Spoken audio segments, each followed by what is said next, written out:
So welcome everybody to our newest module in the Beyond Stregoneria Advanced Practice course. For those who are tuning in maybe for one of the first times, please keep in mind that this course actually runs in tandem with the Stregoneria 101 course.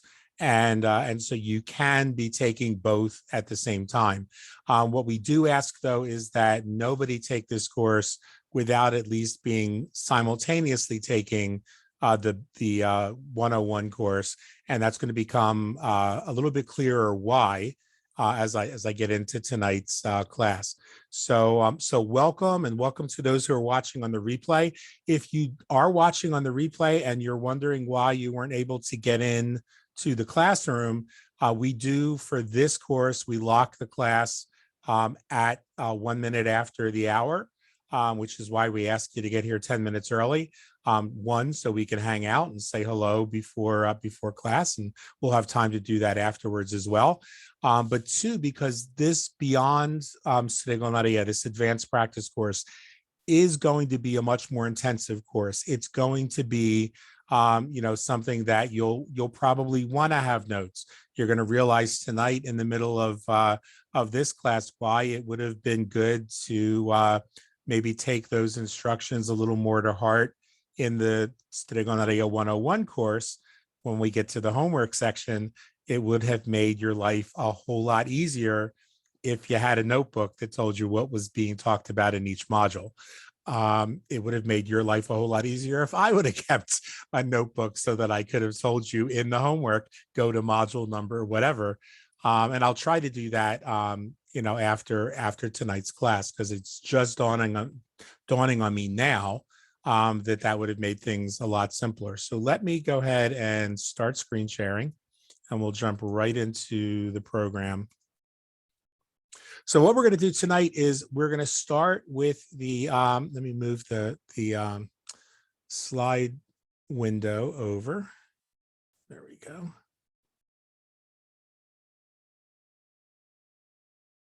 And then we're gonna start with the lecture, because under normal circumstances, this would be one of the weeks when you may, on certain weeks, just go to the website, log in, and watch the presentation. If there's not things that you might want to discuss in it, I may just have a lecture on the first week. 2 weeks later is when we have the discussion. Tonight will be a little bit different. In that I am going to encourage discussion when I'm done with the presentation. But the discussion will be about what we talk about, not about the homework. So I don't want anybody to try and get a jump on all of this.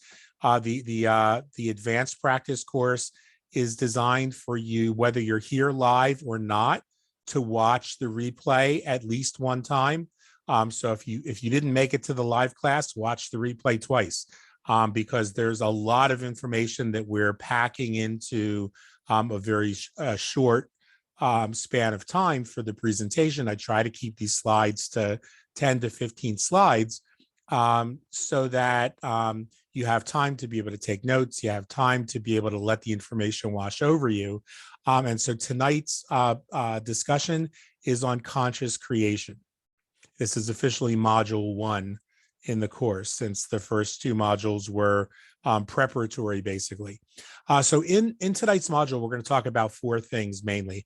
We're going to take a look at the worldview of our ancestors and kind of try to put it in proper perspective, so that we understand what their worldview was, what their magical practice looked like, and why. And then we're going to look at the problem with the neo-pagan paradigm, and I'll explain a little bit about what I mean by that. Then we're going to move from there into a discussion of postmodern magic in a postmodern world, and unpack a little bit about what that looks like.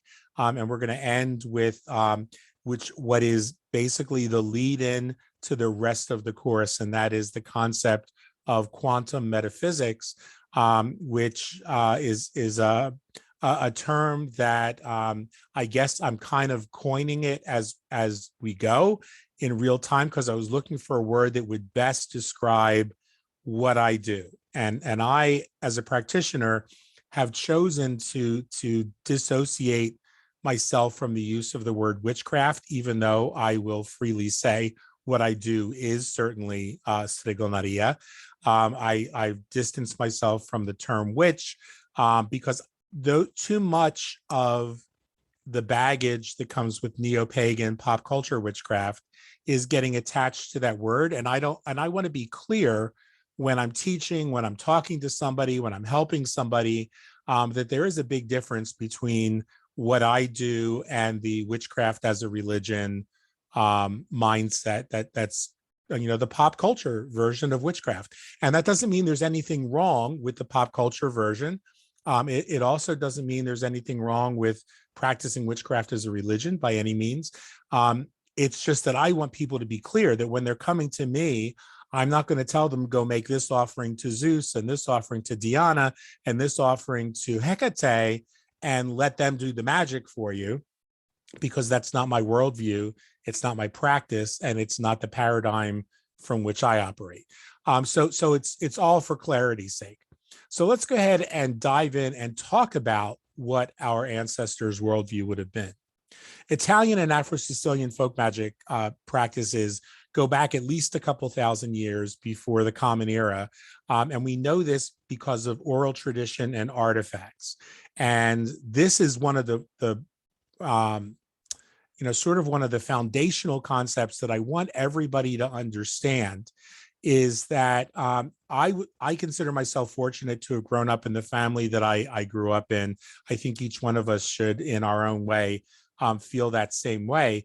But one of the things I'm really grateful for is that those oral traditions and artifacts remained intact. I mean, I have books on my bookshelf that, of course, the old ladies and old men would tell me were thousands of years old.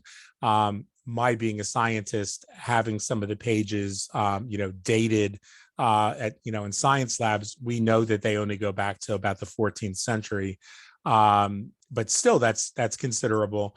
But they were, I think what's more likely is that the spell work that's in it, the plant magic that's in it, the medicinal uses that are in it, were passed down from generation to generation, probably written on a million different things. Because I know that when my aunt, who is the matriarch of the family, died, she had an old-fashioned Rolodex that was gargantuan. It was two wheels of Rolodex things that she had spells and formulas for oils and formulas for everything under the sun, some of which I'm sure I don't have possession of in these older books, because our tradition's a living tradition, and my aunt would have done as I do, updating some of those formulas, and we're going to talk about that tonight. But the information I'm sharing with you is what my family's oral tradition and my family's artifacts, have helped me to understand. And I want everybody to kind of be aware that your family's tradition or your ancestors' tradition, maybe they're the most recent couple generations of ancestors didn't practice, but going back somewhere, there would have been some of these practices. We're going to talk about why, but understand they could have been a little bit different, and it benefits us to be more in touch with what our ancestors did, just so that we have the foundation. Now, most of what we know of the magical practices of our ancestors in general, particularly when I try to share with you what your ancestors might have done, don't come from the most reliable sources. They're from outside sources rather than from practitioners. We're going to talk about that. And then we're going to finally talk about the fact that our ancestors had no desire, no intention to lay out an academic course of study for our ways. It wasn't how they did things. It may be from this point forward that every one of you that's here in your own way starts to do that. I'm always encouraged and love when I hear members of our community say, I'm starting to keep this book, like a book of secrets or a grimoire or a spell recipe book or whatever, to hand down to my daughter or my son or my niece or nephew. I think that's a beautiful thing. But up until this point, our ancestors never did it because the craft itself was part and parcel of every aspect of our lives. And so the idea was, well, the next generation is going to learn because they're here. They're going to see us doing what we do, and then we don't have to write it down. So it's not going to fall into the wrong person's hands. So let's talk about that. Let's talk about what we do. As practitioners of the esoteric arts or witchcraft or magic, Stregoneria, whatever you want to call it, quantum metaphysics, we work with energy.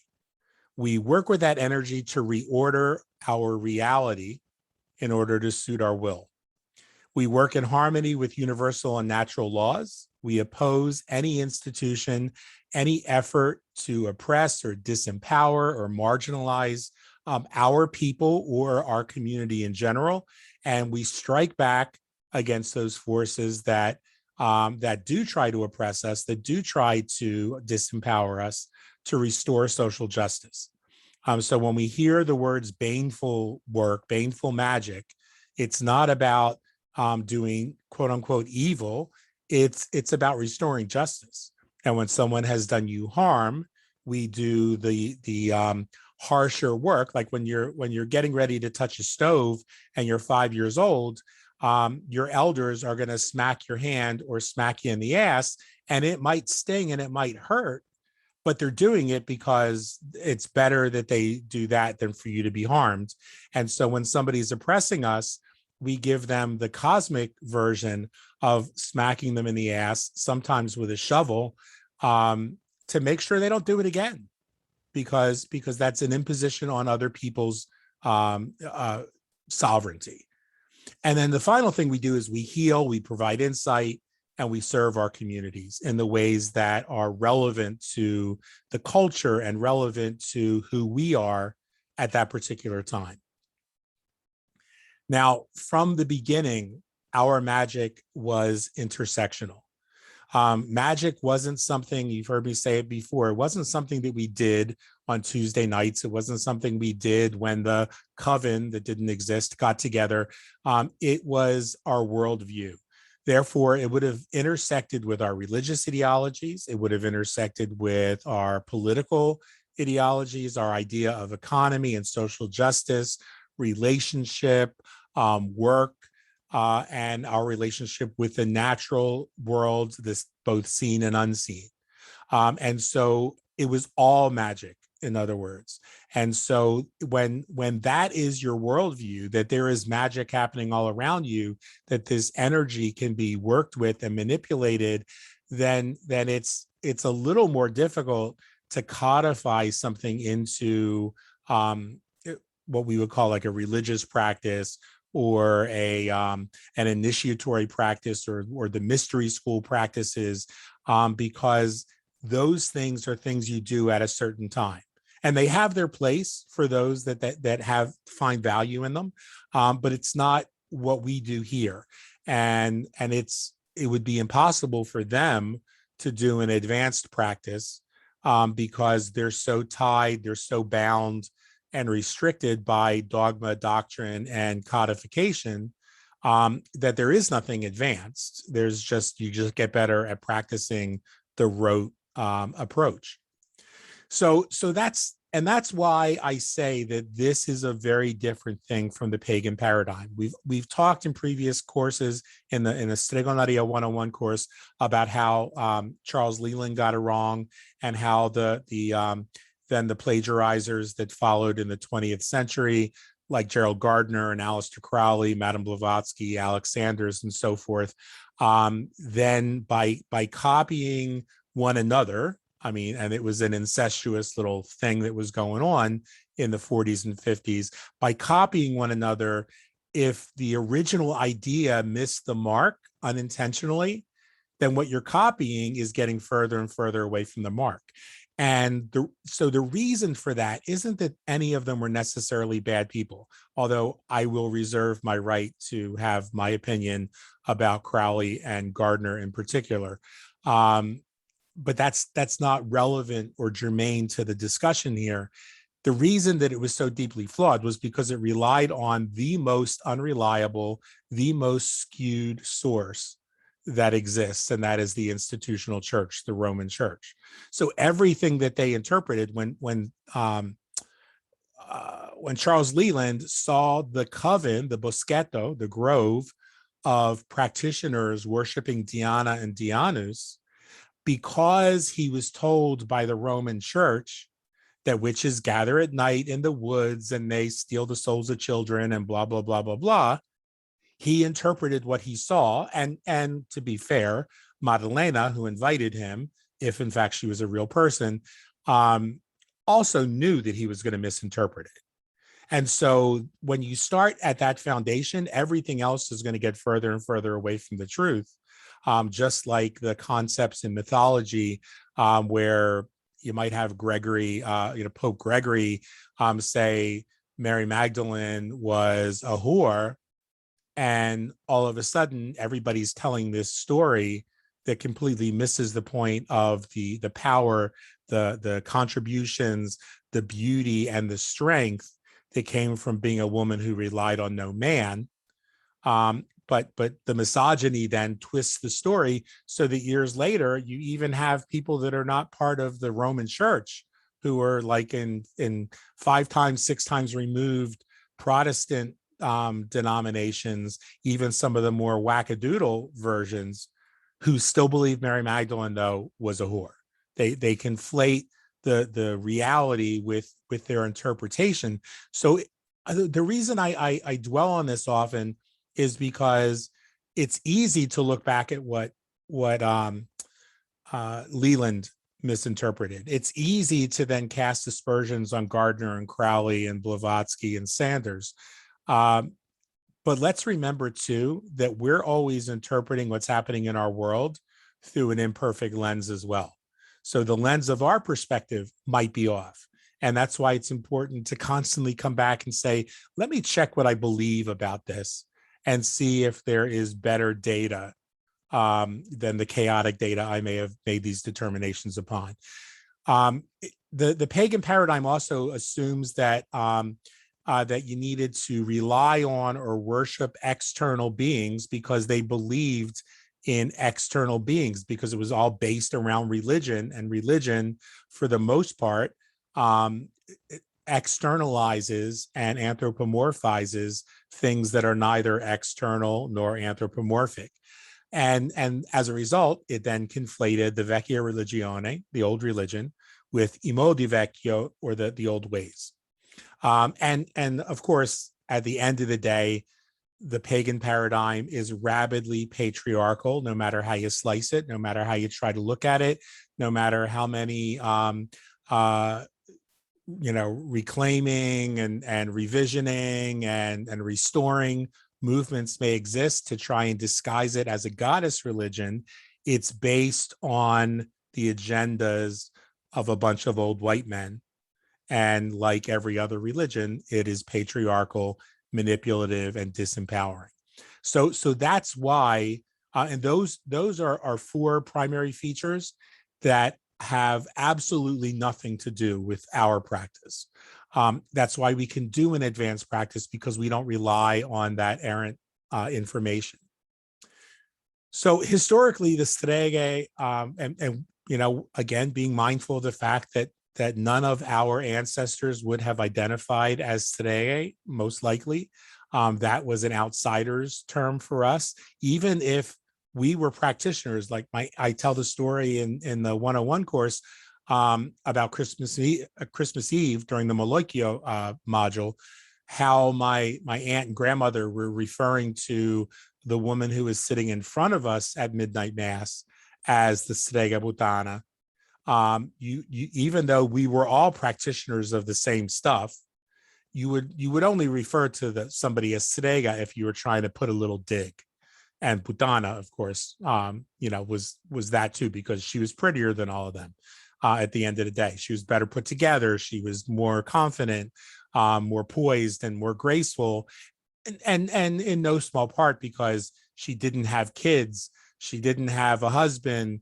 So she spent all of her time really empowering and embodying who she was. So of course her hair was never messed up. She wasn't raising kids.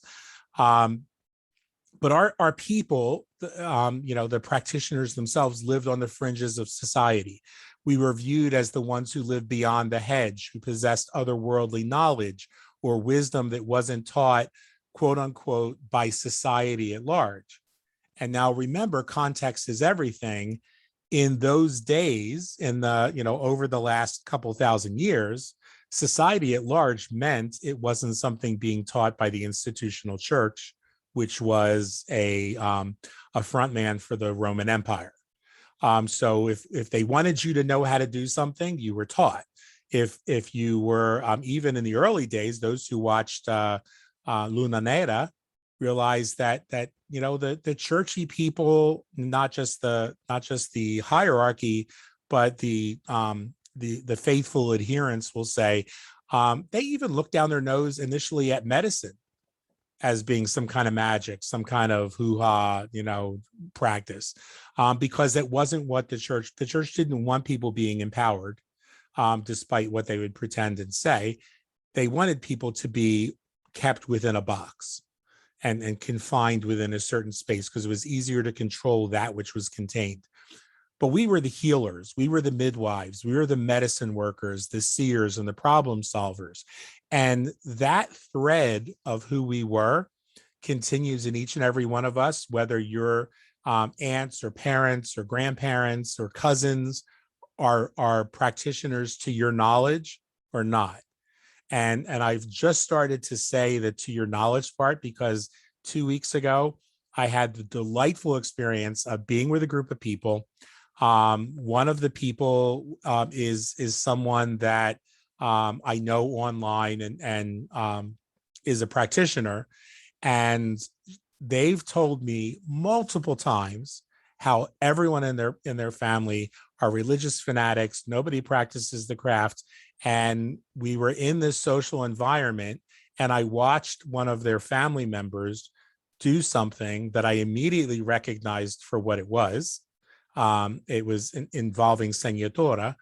And I went over to them and said, you don't really know me from Adam other than having just met. But I'm going to tell you a little something that you're going to find really amusing. And I'm going to leave it up to you what you do with it, because it's not my place to do anything else.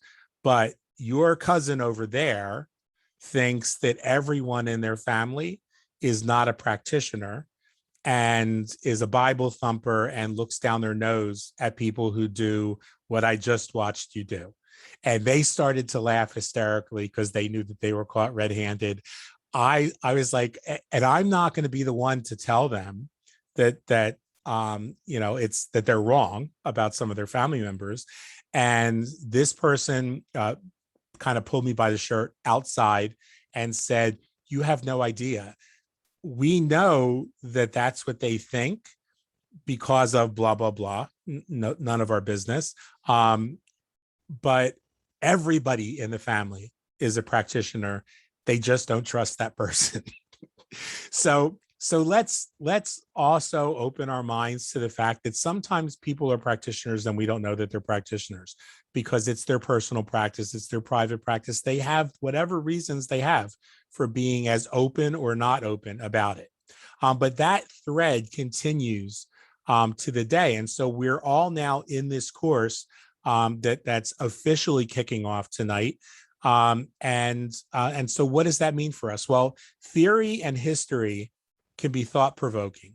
That's why we do the Stregoneria 101 course, is to give us context, to give us a sense of belonging, a sense of history. But history and theory don't get things done. Practice gets things done. Taking action gets things done. So you've had an entire year, some of you 2 years, to kind of get your arms around the historic context of our practice, how it's different from pop culture witchcraft. What are the distinctions that you could, kind of say, oh yeah, I remember this, I remember that. Many of you remember in the 101 course, certain things that we did actually like right after COVID, when I had zero breath control, zero control of my vocal cords. They were all torn up, but there was something that needed to be demonstrated for somebody there one night, and so I did the Ave Maria, and it was absolutely unlistenable, but it activated DNA in a lot more people than the one I thought it was going to activate, because there was something about those that sound that was vibrational, that connected them to ancestors who respond to that music, because that is something that's meaningful for them. So this course is going to be about moving beyond theory and history. And the reason that is because once we've begun to understand our heritage, once we own that again, and the reasons and ways that our ancestors did what they did, we have to take that information and make it relevant to the postmodern world, or else we're living in the past. We're attempting to do things that were, before the show started or the class started, we were talking about my life as a Franciscan contemplative, and how wearing the habit, that we were, my order made the habit out of scrap material. No two habits looked exactly alike. They weren't pretty. They didn't have pleats like the Franciscans in the Roman Church.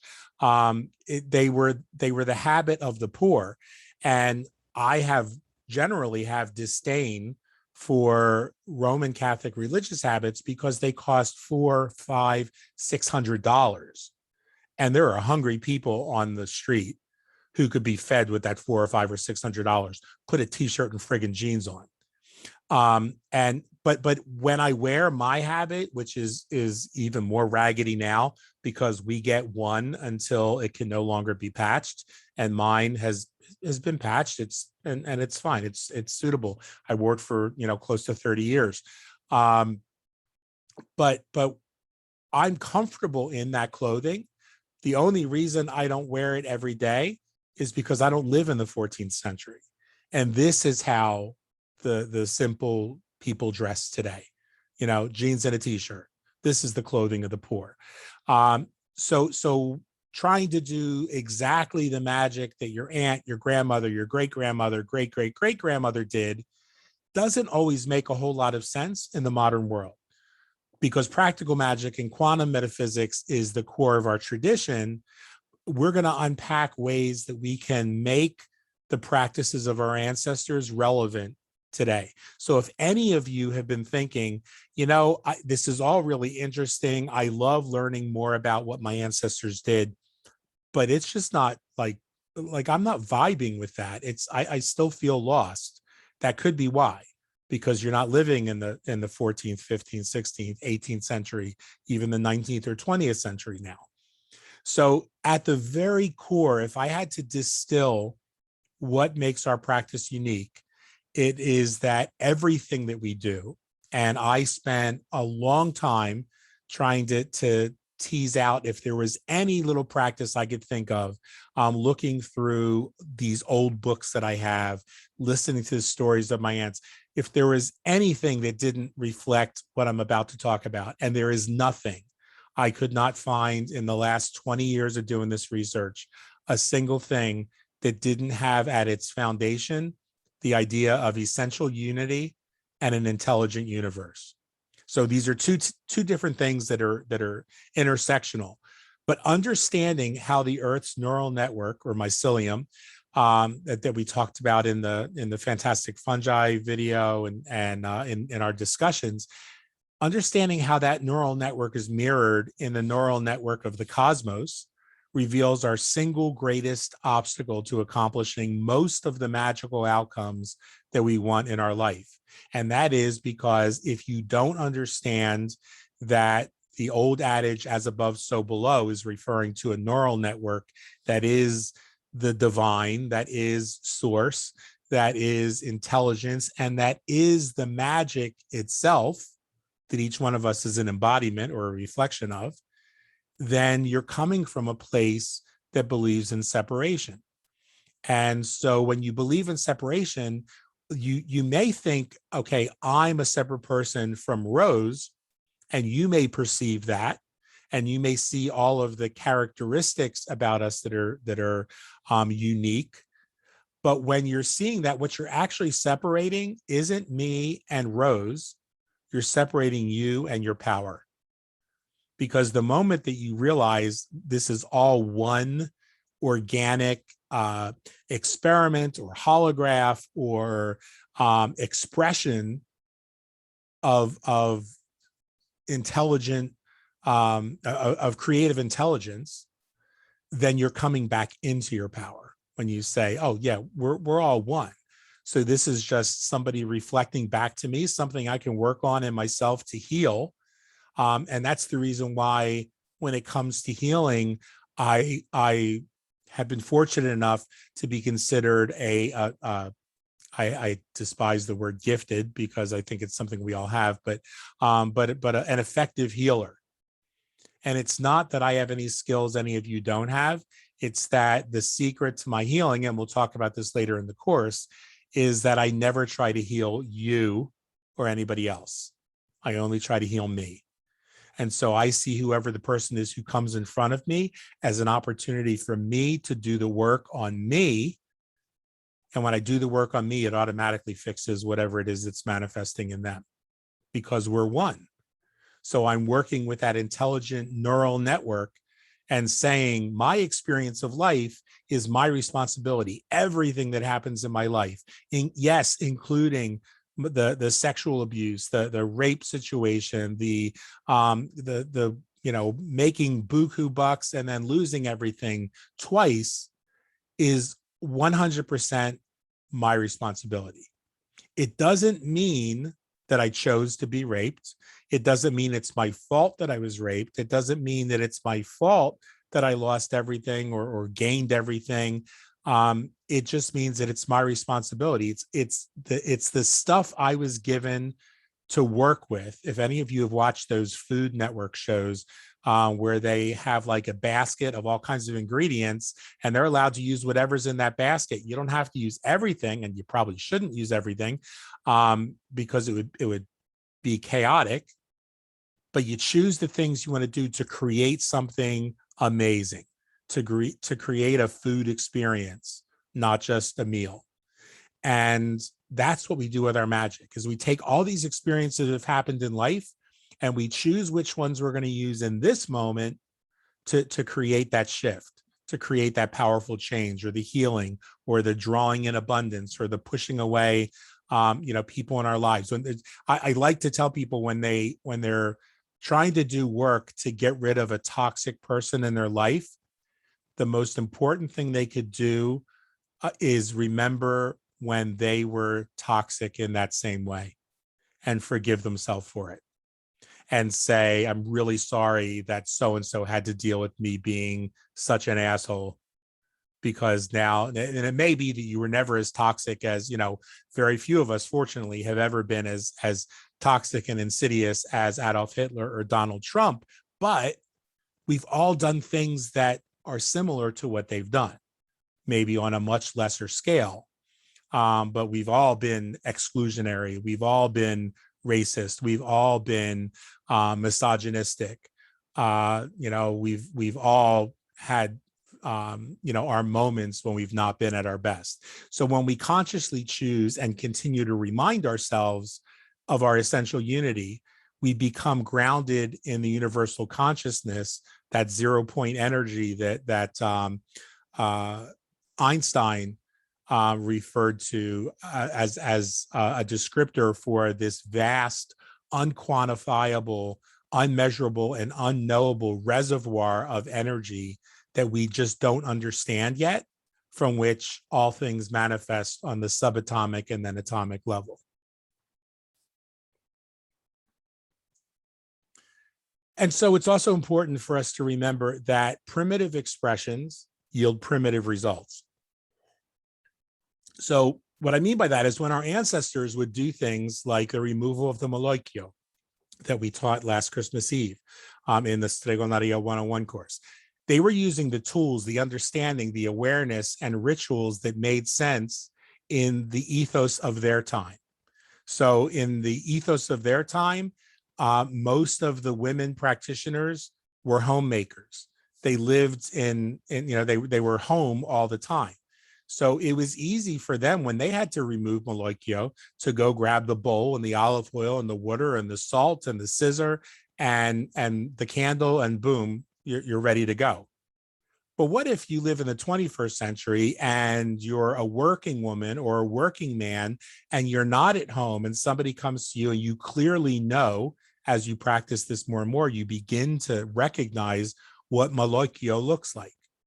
And in the postmodern world, we also recognize things like the concept of evil is a human construct, and that it's not that somebody gave you the evil eye. It's not that somebody, did, but envy itself is a form of affliction that can strike somebody. It's a negative attack that we might not even intend. You see somebody in their, they used to be fat and now they're thin, or they used to be too thin and now they're fat, and you in your mind automatically think, better them than me.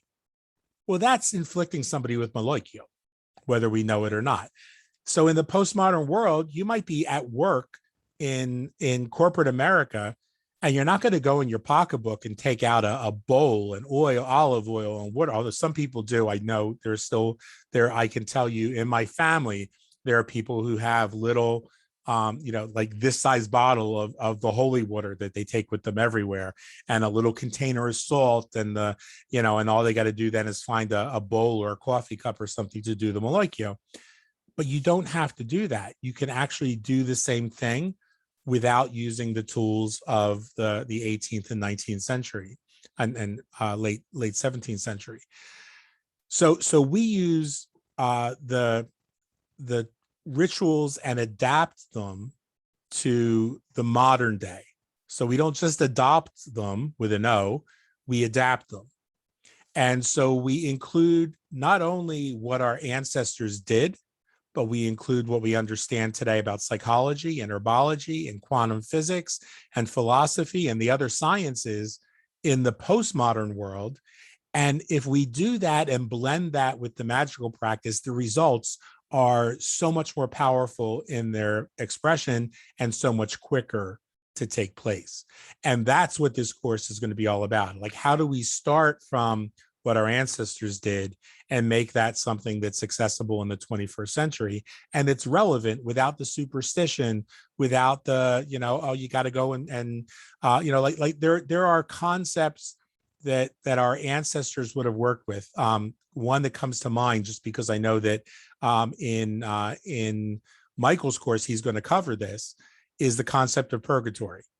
So there's religious dogma at its arguably worst, that, or hell, at its arguably worst, that our ancestors, that would have been part of their approach to living. And so when I deal with somebody as a pastoral counselor and they've lost somebody so many times, the surviving parent or child or spouse or whatever will say, I'm just really worried about them because, they did some pretty bad stuff.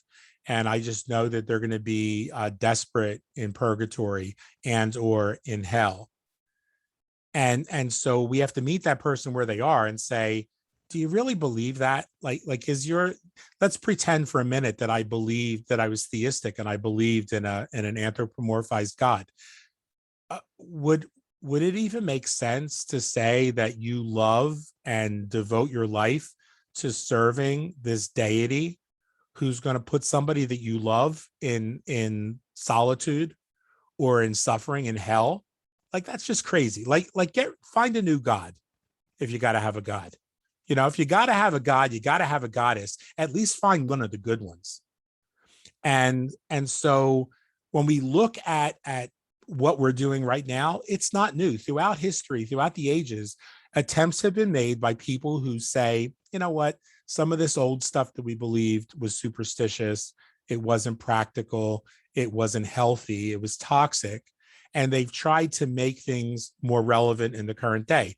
We can look back to the 19th and 20th century and see Telema, and how Telema was one attempt that got derailed by becoming overly obsessed and caught up in religion and religious mythos, which just made it a complicated clusterfuck, and got like really twisted on their crazy ass interpretations of the Seals of Solomon as one example. Chaos magic, which is chaos, not KO, as I put on the screen. But chaos magic was another attempt at making our practices more relevant in the postmodern world. But they got caught up in codifying and trying to dogmatize it so that everybody could have an A to Z cookbook. And if you do this, like a good example would be when we talked about using sigils. The chaos magicians have a very specific formula of how you create the sigil. We're going to talk about that in a couple modules from now. How you do this, how you do that, and then you have to follow it and let it go, and the magic will work. Well, they're right about and the magic will work. It's useful to follow it, but you don't have to do any of it, and the magic will work. I thought about making that the name of this course, the 3 ellipses, dot, and the magic will work, because that's what we're going to talk about this year is how to get it to work no matter what the circumstances are. So even in the world of neo-pagan pop culture witchcraft, we see beautiful attempts in the current day by some of the leaders of that movement and that community to take ancient wisdom, distill it, and then present it in a way that's more culturally relevant and accessible. You see that in Matt Oren's and Devin Hunter's and Chaz Bogan's and Storm Fairy Wolf's covens. You see that in the work that Christopher Penczak does. You see that in some of the ways in which Judica Isles is starting to present things in a more culturally relevant sense and really doing some great work. Christopher Orapello, Tempest Zakroff. I could go on and on. So this isn't just something that we're doing. It's not just something that Italians have done. In every age, there's always been people who've tried to make their practice more relevant. Usually what gets them caught up, though, is when they start to entangle religion and superstition into their practice, which then automatically makes things irrelevant no matter what else you try to do, because a superstition is a belief that has since been disproven as logical by science. So we have benefits of knowing how things happen that our grandparents didn't have, and their grandparents didn't have, and maybe their great-great-great-great-grandparents thought it was gods and goddesses that were doing this stuff. And so it just makes sense logically that if we adapt the ancient practice, blend it with what we know about science and metaphysics today and quantum physics, that we're going to get better results. So I said at the beginning of this, I kind of coined a new phrase to describe what I do and call it quantum metaphysics, or 0 point magic, which is going to be the title of my next book. I'm not actually telling you that for your benefit. I'm telling that to remind me when I watch this that I have to pitch my publisher on the next book, which is going to be called 0 Point Magic. So what we're going to do, we're going to talk about over the next 50 weeks is going to be demonstrable. That's the operative word here. Demonstrable practical magic. Ways that we can reclaim our power, ways that we can approach our magic in a clearer, less superstitious manner, work in closer alliance with the spirits of plants and the earth and the cosmos and ancestors in more meaningful ways, kind of unpack and disentangle from that the things that stand as obstacles for us. When somebody says, oh, I can't do this working with the spirits of the plants thing because it just sounds like more superstition. And whenever somebody tells me that, I know it's that they've just never sat with the plant. because they would realize it's not those things, that just as angels aren't the hot little white boys with blonde hair and wings in white robes, those might be Charlie's Angels or whatever the A and F, I think A and F or A and M, whatever it is, cover boys, but they're not angels. And when you understand that, then you can have the experience of angelic beings that's completely different and scary as shit. So I don't really recommend it. But we're going to do that in this course. And right now, as you're listening to this tonight, these last 47 minutes, I guarantee you, if I could have everybody on screen, but those who are on screen, if you want to do this, if at any point during this discussion tonight, you kind of felt the little tingle down your spine, the little sense, spidey sense, that this is really resonating with you, but on a palpable level, that you felt it, raise your hand. So what you're seeing right now, what you experience, is just another part of your DNA being activated. That's just your higher intelligence, the part of yourself that's not disconnected from everything, saying, all right, you're on the right path. Keep digging, keep asking questions, keep experimenting, because you're heading in the right direction. It's when we get that feeling of kind of like a little gnawing in our gut, like you think you're hungry and you just ate. That's when your intuition is saying, are you really sure this is what you want to do? Like, is this, do you think you're heading in the right direction? Why? And again, asking us to ask ourselves questions. So the homework for tonight, and again, we are not going to discuss, unless you have questions about the homework, we're not going to discuss your answers to the homework. I would like for everybody who's comfortable to put the answers to those 3 questions in the comments below this. But I would, first of all, ask that everybody watch this again. I covered a lot of ground in 45 minutes that I think the second time around, things will, click for you that you didn't hear the first time. But go back to the place in the Stregoneria 101 course where you took note and wrote down what it was that you wanted to accomplish in that course. For some of you, that'll be easy to do. You're just, recently in the last 4 or 5 months getting started. For some of you, that's 2 years ago. So you're going to have to go back and look at your notebook. If you didn't have a notebook, then this is where I switch from Italian to the Jewish side of my family and say, But if you didn't have a notebook, that's on you. I told you, have a notebook, that it would matter. But just think back, if you didn't keep a notebook, and about what you wanted to accomplish when you took that course. What was it, and did you accomplish that? Does it feel like you made progress?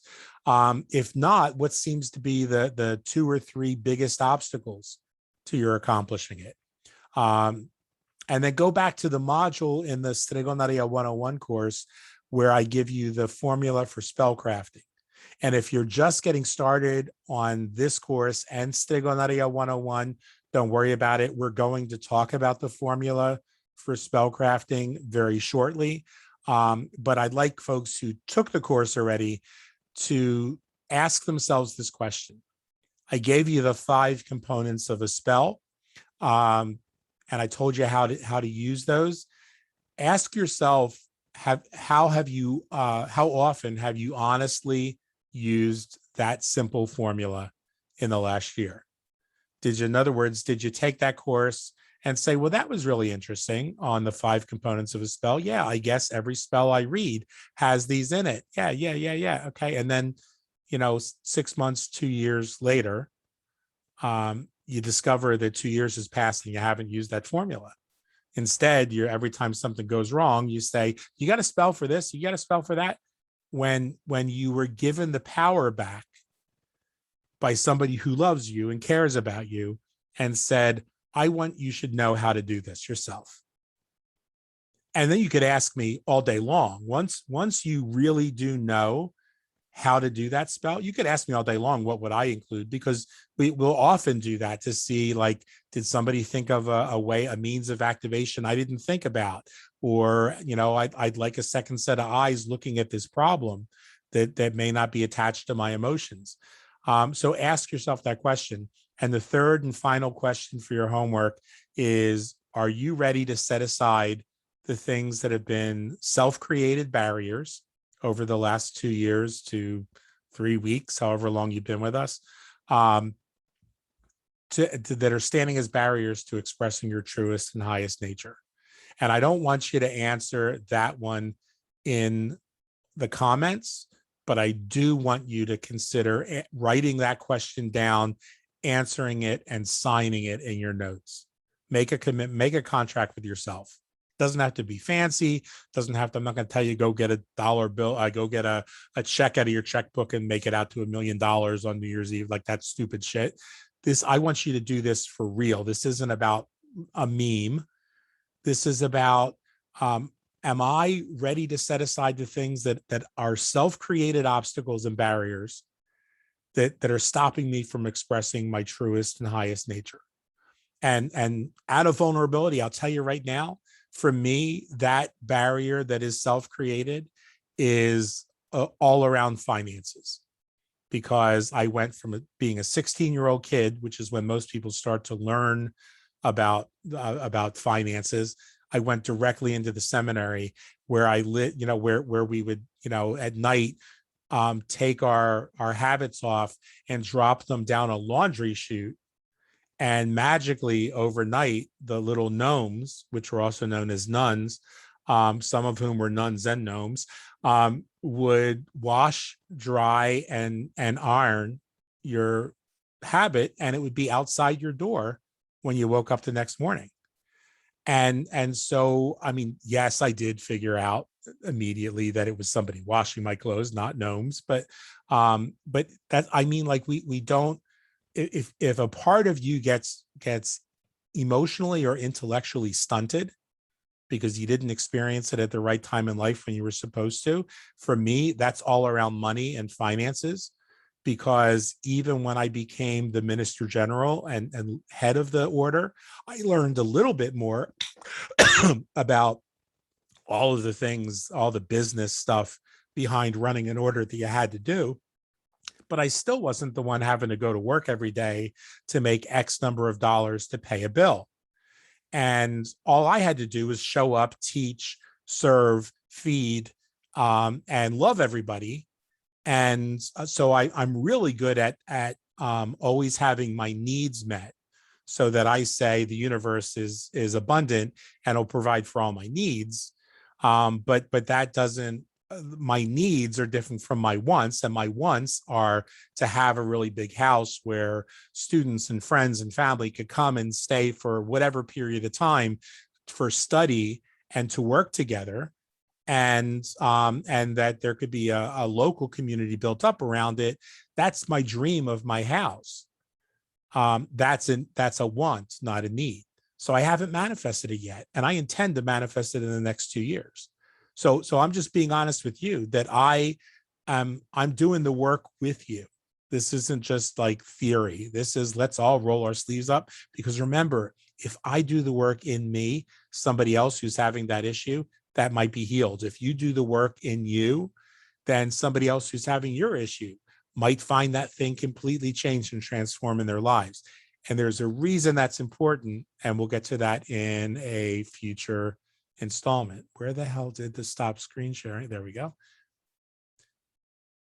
So go ahead and unmute yourselves, and we've got about 5 to 10, 15 minutes, whatever, left. And any questions you have about what I talked about tonight, we're going to do that, because we'll talk about the homework and just how this marinated as you think about it in 2 weeks when we have our next class. Because from here on out, every topic will have 2 weeks dedicated to it. The first week I will talk most of the time.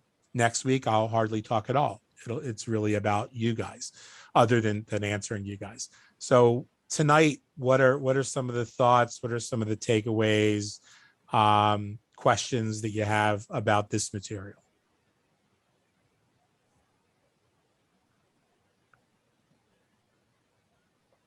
Nobody? Well, you don't say that to an old teacher. So I love the concept because it's such a universal concept of what happens to me is reflective of what's happening in you. And I think the more that we embrace that concept, as opposed to, you know, the North American concept of I'm doing this all by myself and aren't I wonderful? But the more we embrace the concept of intersectionality, the stronger that we become, the more spiritual, the better our workings become. And I think that's the movement that we want to put out in the world, that attitude of intersectionality, that we are not separate from one another, but we are indeed one with one another. And that's the gift of, whether it's Stregoneria or, you know, the marketplace, whatever it is, that's the gift of where we need to bring our world into the next place. And we are the people that can form that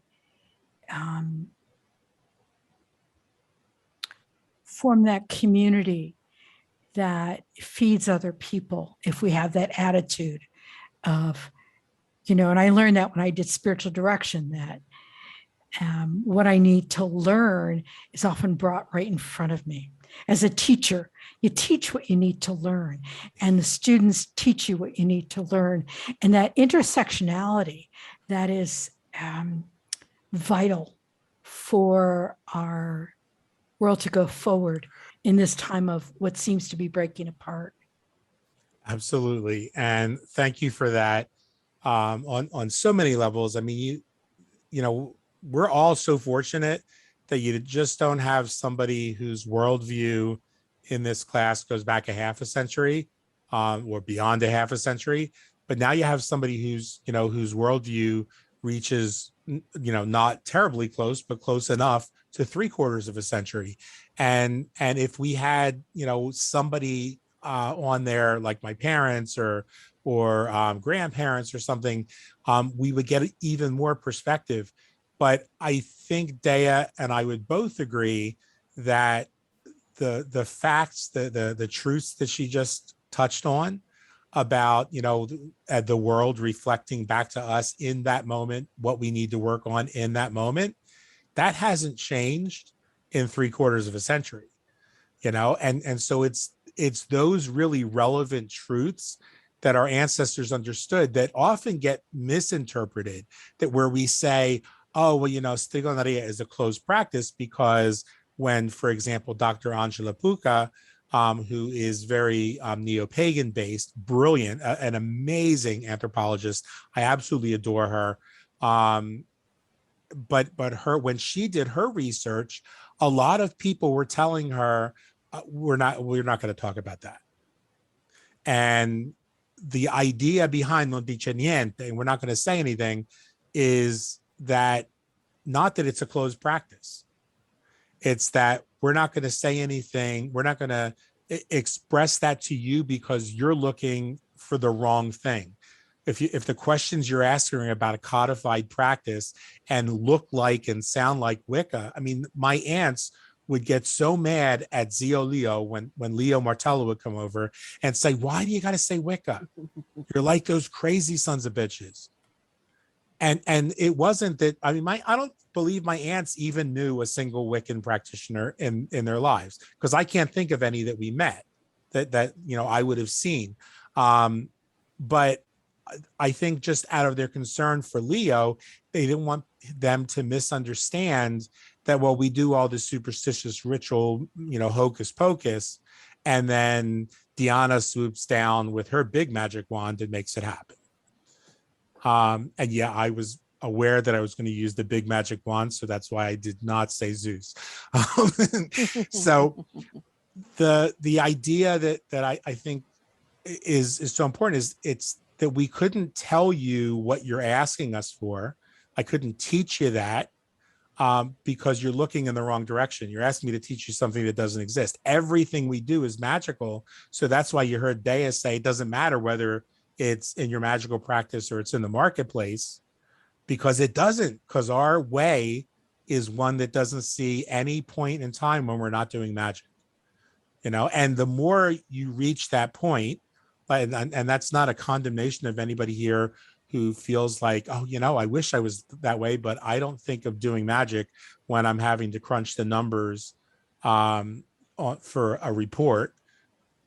I'm married to an accountant, so I knew how to say crunch the numbers, but then I realized I don't know what else goes with that. But like, let's say in my mind, crunching numbers is like when you got to do your profits and losses.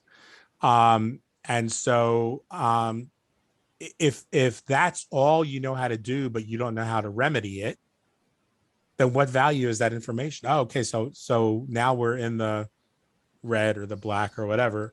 We're missing out on, or we owe an extra $5,000. Well, if you don't know what to do from that point, then that information didn't help you. But what we're doing here is I'm giving you the information on what happens underneath the surface of it all, how we address the energy around that thing, and then you possess that other piece that I can never teach you. What are the circumstances of that situation you're trying to fix, or that you're trying to attract, or that you're trying to bind? And so this then becomes a holistic practice, and you can do it. Like if I was going to sit down and have to crunch the numbers, oh, that's it. You just say crunch the numbers, and crunch the numbers. I would do a spell that everything was going to be perfect, especially with my incredible math skills. You can bet your ass I would do a spell on that. And yeah, there are times when I do things during the course of the day. I'm not saying that every time you get ready to do anything, you say, let me do some magic, because that would make you crazy. And you would also get about half as much done. Mm-hmm. But what you do is that you realize you're always working your craft. If you're cooking, you're mindful of whether you're stirring clockwise or widdershins. When you're walking, you're conscious of whether you're letting envy express itself that could cause a headache or, maloikyo for somebody else.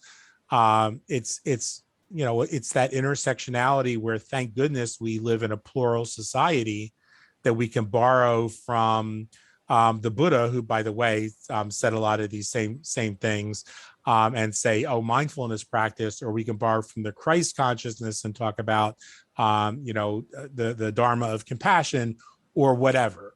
And we could do it in a way that this is almost, it's anthropological. We look at the context and the value it had sociologically, anthropologically, historically, but all of that's nice. We could talk all night long about that. And you leave and say, I know so much more about 18th century Assisi. And so what's that going to do for your life? Unless you're going to Assisi at some time in the next 5 years when you'll remember any of it, then that's a nice night. It's a nice waste of your time. But what we got to do is we got to take these every 2 weeks and make them bite-sized chunks that you can then put to work for the next 2 weeks. So tonight you have your homework on what you'll do for the next 2 weeks, and I'll look forward to hearing from each and every one of you on how that looks in a couple of weeks, because this is going to be much more of an us journey, where Stregoneria 101 was me taking you on a journey. I was John Michael Petrillo from Tour Italy or whatever, Petrillo Tours. I'm not the tour guide on the second part. You are. You're your tour guide. So I'm on the journey with you. I'll be doing the same thing with you. So thank you all for coming. I'll be posting a little bit more this week, and then a week from Monday, a week from today, maybe not. Yeah, on the 11th, I get my my other eye done. So then I'll be missing in action for about 3 or 4 days, and then they'll do that surgery. And the good news is I could see 20/25 out of the eye that they operated on. So that's pretty damn good. And I love and appreciate each and every one of you. Let me